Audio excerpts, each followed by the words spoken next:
ससा आणि कासव, एक शिक्षाप्रद कथा। एका जंगलात एक गतिवान ससा आणि एक संतगती कासव राहत होते। ससा आपल्या वेगवान गतीवर गर्व करत असे आणि इतर प्राण्यांना चिडवत असे। कासव हळूहळू चालत असल्याने ससा त्याची खिल्ली उडवत असे। एके दिवशी कासवाने सशाला चिडवले आणि शर्यत लावण्याचा प्रस्ताव दिला।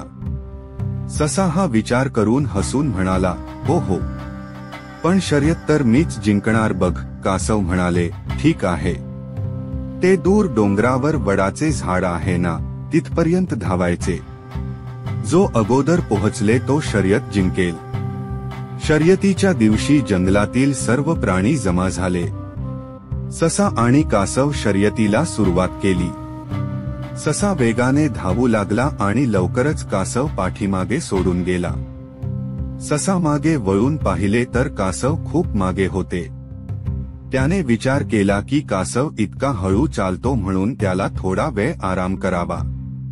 ससाने कोवळ्या गवतावर थोडा वेळ विश्रांती घेतली आणि झोपला। त्याच वेळी कासव हळूहळू पुढे चालत होता। कासवाने ससाच्या झोपेचा फायदा घेतला आणि वडाच्या झाडाजवळ पोहोचले।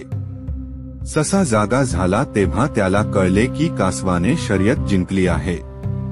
ससा आपल्या अति आत्मविश्वासामुळे शर्यत हरला। कासवाने सिद्ध केले की सावधानता आणि निरंतर प्रयत्न हे यशाची गुरुकिल्ली आहे।